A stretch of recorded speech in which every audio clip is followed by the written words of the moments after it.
My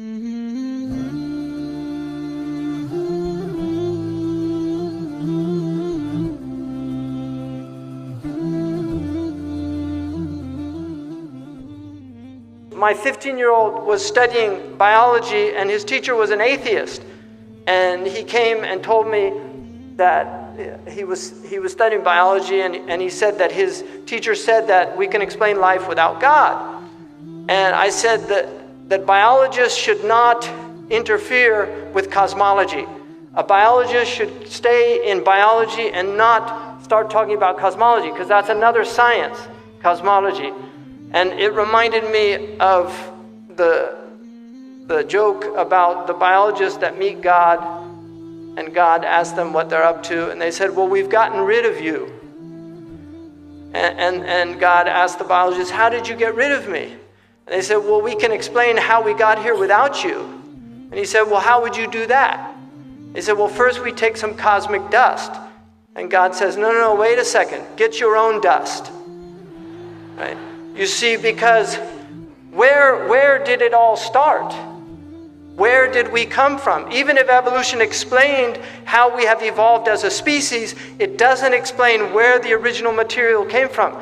Man cannot bring anything into existence from nothing.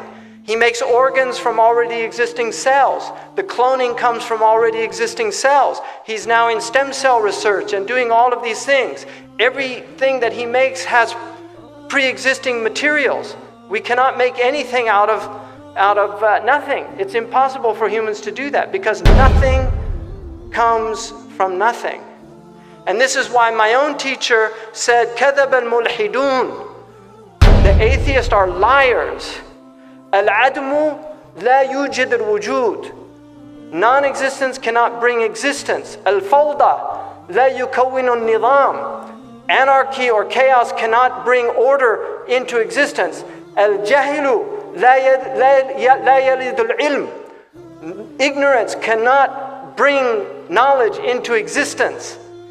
And then he said, إنما هي انتكاس عقلي كمن يمشي على رأسه ورجلاه في الهواء. This is the inversion, this is an intellectual inversion of reality, like somebody who's walking on his head and his feet are in the air.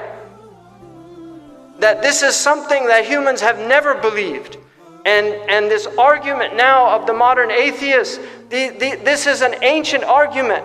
Atheists have always been around. In fact, atheists were actually more sophisticated 100 years ago than they are today.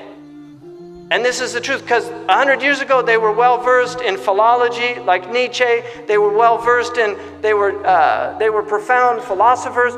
Even at the time of Socrates, there were atheists. People forget that Marx, who was an atheist, he did his PhD dissertation was on the materialists, the Greek materialists. So he had studied materialistic philosophy. So this argument, this modern argument, is not a new argument.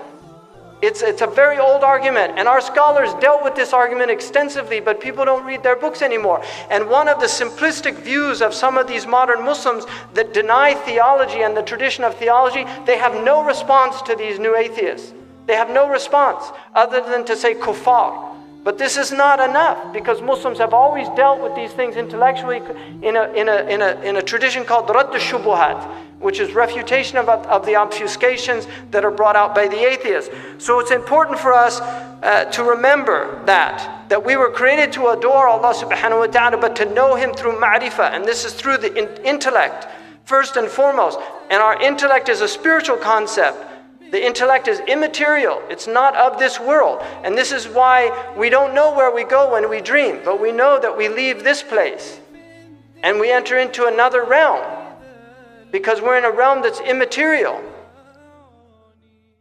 قد ألف بين قلوبهم وبحبل الله قد اعتصموا